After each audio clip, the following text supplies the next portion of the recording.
Stray is really good.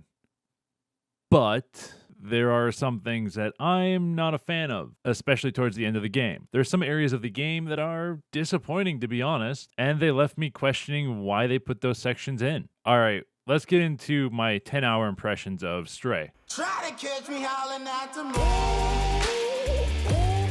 So I know I said these videos are supposed to be your first impressions after 10 hours of playing a game. Well, I beat Stray in about 5 hours in my first playthrough. So maybe first impressions after 10 hours when it comes to smaller games is a little too much. But we're sticking with the name so that we have consistency on the channel. You guys good with that? I hope so, because I am. Alright, so with that, let's break down how this is going to go. This video will have 3 sections to it. A basic story overview, a section for the good things about the game, and a section for the bad things about the game, and a wrap up. That's how we're doing it. That's how I'm going to do my first impressions videos. Stray is the first game developed and released by Blue 12 Studios, and the basic concept is you're a cat in a post-apocalyptic lockdown bunker city, and you have to find your way out of the city and back to your family of stray cats. The game is a puzzle platformer with some investigation elements. It's a simple, straightforward concept that's easy to understand and grasp right away. And that's one of the best things about the game. It's simplicity. When it comes to controls, the game has 2 major controls, basic movement and jumping. It's a simplistic and easy to learn platforming game that is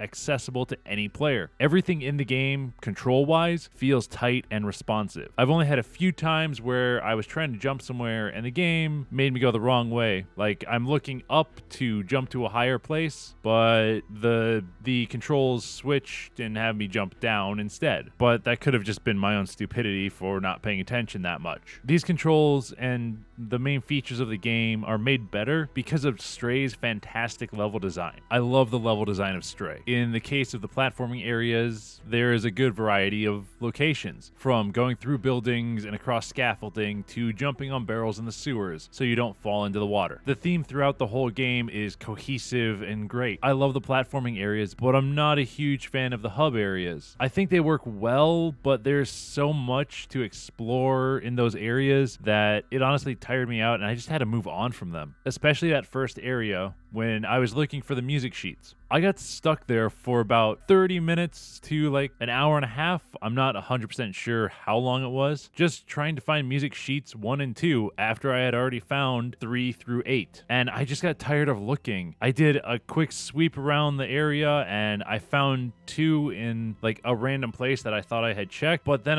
I spent another good while looking for one and I just got tired of looking and I left to move on to the next area and go up to the anthill or whatever the hell whatever the second hub area is called. I had to move on eventually because I just got tired of looking. And because the game doesn't give you any hints if you go and talk to certain NPCs, like the ones that are looking for the things that you want, like the music sheets, you have no clue like where they could be. So you have to just search and search and search until you find it. I just got tired of looking, honestly, because I didn't get any hints. So I had no clue where to look after thinking I scoured the whole city. And I just said, screw it. I moved on and went to the next area. And also, kind of to go along with the level design, the mechanics in Stray are very well done because of their limitations and their simplicity. Mechanics and controls, I think I hold them differently because controls are what you use the whole time, where mechanics are situations that are set up for you by the developers. And the main mechanics of Stray, other than those controls and platforming elements, are conversing with NPCs, using things from your inventory to activate things or giving it to NPCs, and hitting switches to open doors or activate things. Editing Sandman here. I did initially forget to talk about the combat mechanics. Basically, the way combat works is it is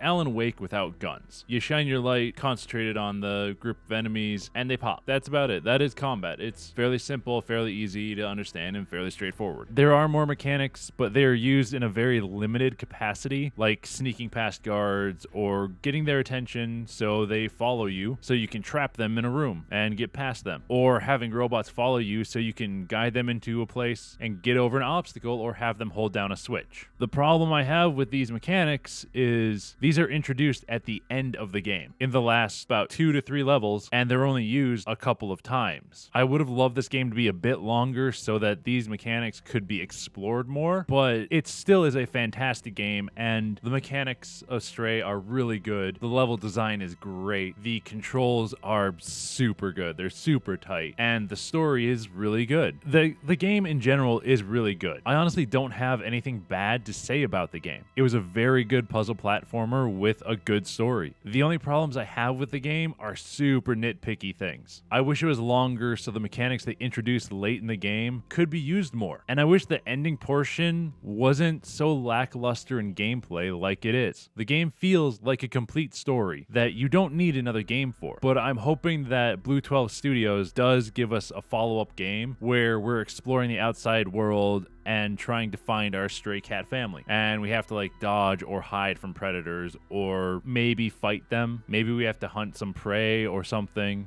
interesting like that. Another nitpicky thing is that I do wish that the NPCs would give clues when you're looking for a specific number of things and like where they would be at, instead of just saying, hey, go find this. Like with the music sheets I mentioned earlier, I found 2 through 8, but I was never able to find number 1. I'm not saying like outright tell me where it is, but at least tell me, hey, I think I saw this in this building, or I saw one of them in this building, and then it's like you have to go back and talk to him again after you get that one, and it will go and indicate where the next one is. Something like that, just something that's an indication of where the thing is would be nice. And that's honestly everything bad or disappointing with the game from my perspective. And all of that isn't even bad, it's just nitpicky shit. I think that Stray is excellent. I'll gladly play it again sometime, especially if they announce a sequel to it. So that's all I have for this 10-hour impressions. Like I do with all my coverage, we're doing 3 videos to explore more things about Stray and go more in depth with things. I think the videos I'm going to be covering right now, or at least the ones that I know I'm going to be covering, are what makes some of the levels in Stray great and others not so much in my opinion, and why I'm kind of disappointed with the ending section. I'm not sure what the 3rd video is going to be yet, but we'll figure that out. So yeah,